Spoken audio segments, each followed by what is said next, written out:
The U.S. demands that North Korea adhere to the provisions of the Nuclear Non-Proliferation Treaty, and on that basis has encouraged the UN Security Council to impose sanctions in pursuit of denuclearization. Yet the brazenness with which the U.S. demands not true denuclearization, but rather its own nuclear dominance, is stunning. New York, there are two types of foreign policy, one based on the principle, might makes right, and one based on the international rule of law. The United States wants to have it both ways, to hold other countries accountable to international law while exempting itself. And nowhere is this truer than on the matter of nuclear weapons. America's approach is doomed to fail. As Jesus declared, all they that take the sword shall perish with the sword. Rather than perishing, it's time to hold all countries, including the U.S. and other nuclear powers, accountable to the international rules of non-proliferation. The U.S. demands that North Korea adhere to the provisions of the Nuclear Non-Proliferation Treaty, (NPT), and on that basis has encouraged the United Nations Security Council to impose sanctions on North Korea in pursuit of denuclearization. Similarly, Israel calls for sanctions or even war against Iran to stop the country from developing a nuclear weapon in violation of the NPT. Yet the U.S. brazenly violates the NPT, and Israel does worse, it has refused to sign the treaty and has claimed the right to a massive nuclear arsenal, acquired through subterfuge, that it refuses to acknowledge to this day. The Nuclear Non-Proliferation Treaty was signed in 1968, with signatories agreeing to three key principles. First, nuclear weapon states pledge not to transfer nuclear weapons or to assist non-nuclear states' manufacture or acquisition of them, and non-nuclear states pledge not to receive or develop nuclear weapons. Second, all countries have the right to the peaceful use of nuclear energy. Third, and crucially, all parties to the treaty, including the nuclear powers, agree to negotiate nuclear, and indeed general, disarmament. As the NPT's Article 6 puts it, each of the parties to the treaty undertakes to pursue negotiations in good faith on effective measures relating to cessation of the nuclear arms race at an early date and to nuclear disarmament, and on a treaty on general and complete disarmament under strict and effective international control. The core purpose of the NPT is to reverse the nuclear arms race, not to perpetuate the nuclear monopoly of a few countries.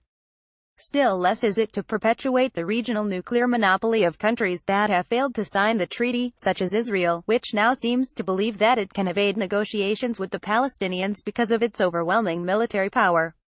Such is the self-destructive hubris conjured by nuclear weapons. Saul Loeb, AFP, Getty Images. Eaton Abramovic, AFP, Getty Images. Hulton Archive, Getty Images. Most of the international community, with the conspicuous exception of the existing nuclear powers and their military allies, reiterated the call for nuclear disarmament by adopting in 2017 the Treaty on the Prohibition of Nuclear Weapons. The treaty calls on every nuclear-armed state to cooperate, for the purpose of verifying the irreversible elimination of its nuclear weapon program. Whereas 122 countries voted for it, 1 voted against, 1 abstained, and 69, including the nuclear powers and NATO members, did not vote. As of last week, 58 countries had signed the treaty and 8 had ratified it. The U.S. demands that North Korea live up to its NPT obligations and denuclearize, and the Security Council agrees. Yet the brazenness with which the U.S. demands not true denuclearization, but rather its own nuclear dominance, is stunning. The Trump administration's Nuclear Posture Review, published in February, calls for a massive modernization of the U.S. nuclear arsenal while paying no more than lip service to its NPT treaty obligations. Our commitment to the goals of the Treaty on the Non-Proliferation of Nuclear Weapons, (NPT), remains strong. Yet we must recognize that the current environment makes further progress toward nuclear arms reductions in the near term extremely challenging. This review rests on a bedrock truth: nuclear weapons have and will continue to play a critical role in deterring nuclear attack and in preventing large-scale conventional warfare between nuclear-armed states for the foreseeable future. In short, the U.S. demands that only other countries denuclearize. Denuclearizing itself would be challenging, and would violate the bedrock truth that nuclear weapons serve U.S. military needs. Aside from America's failure to abide by its NPT obligations, another huge problem is that U.S. military needs are not really about deterrence. The U.S. is the major war-making entity in the world by far, fighting wars of choice in the Middle East, Africa, and elsewhere. Its military has repeatedly engaged in regime change efforts during the past half-century, wholly in violation of international law and the UN Charter, including 2 recent operations to overthrow leaders, Iraq's Saddam Hussein and Libya's Muammar al-Gaddafi, who had acceded to U.S. demands to end their nuclear programs. We can put it this way: power corrupts, and nuclear power creates the illusion of omnipotence. Nuclear powers bluster and boss rather than negotiate. Some overthrow other countries' governments at their whim, or at least aim to do so.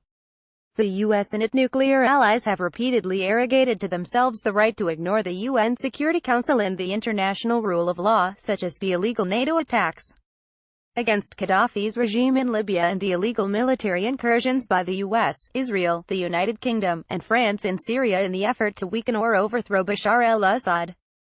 By all means, let us urge a rapid and successful denuclearization of North Korea, but let us also, with equal urgency, address the nuclear arsenal of the U.S. and others. The world is not living under a Pax Americana. It is living in dread, with millions pushed into the vortex of war by an unrestrained and unhinged U.S. military machine, and with billions living in the shadow of nuclear annihilation.